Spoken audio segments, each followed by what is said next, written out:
Hello, I'm Mark from Moonstone Publications. Welcome to this overview of some of the stories we've covered over the past week. But first, please hit the subscribe button and share this video with your friends and colleagues.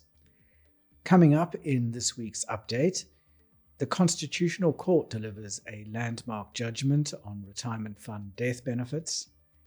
MBSE transforms the daunting RE5 exam into an achievable milestone.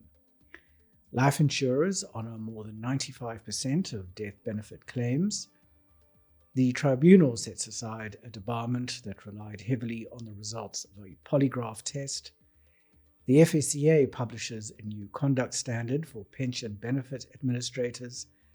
And Microfinance South Africa calls for tighter regulation of buy now, pay later services.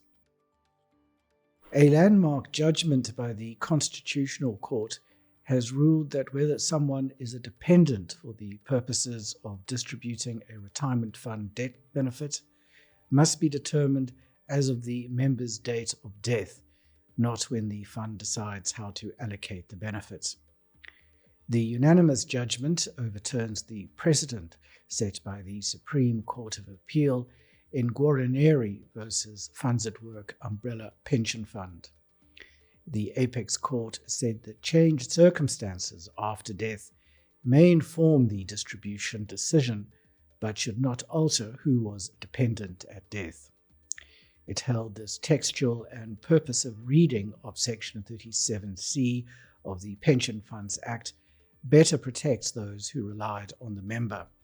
It also prevents arbitrary outcomes that could include or exclude people based on events after the member's passing.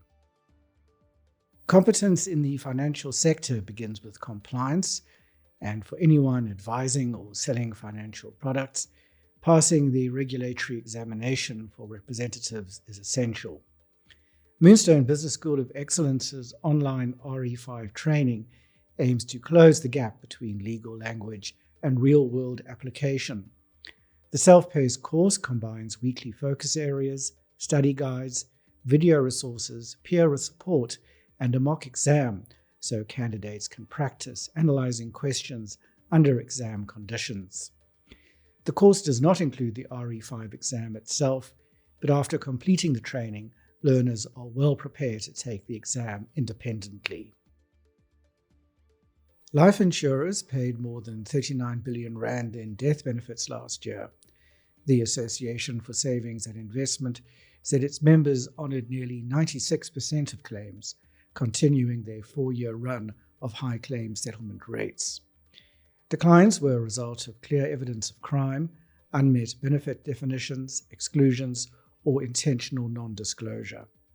Payout rates were strongest for life and universal life policies, followed by funeral cover.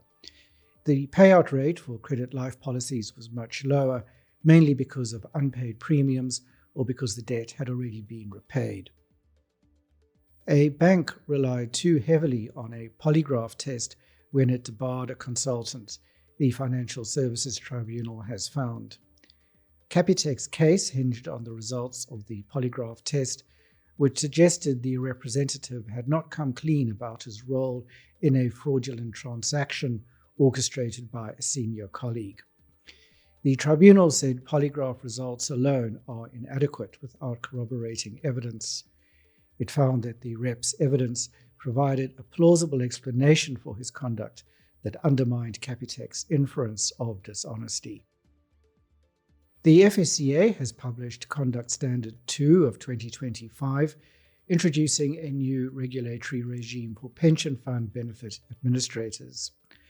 The standard tightens governance and fit and proper requirements, mandates robust outsourcing and service level arrangements, and requires formal complaints, conflict of interest, and data governance frameworks. The Conduct Standard replaces Board Notice 24 of 2002.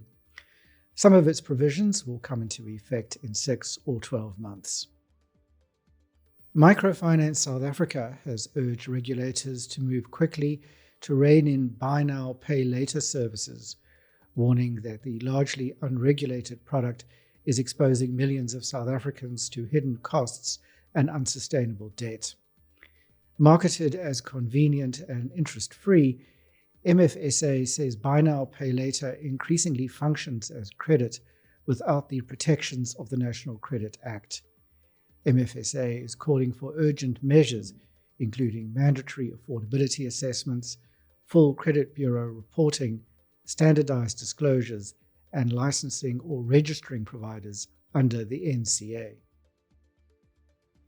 That's all we have for this week. You can read these stories and many more on our website, moonstone.co.za. Until next time, here's wishing you all the best from the team at Moonstone Information Refinery.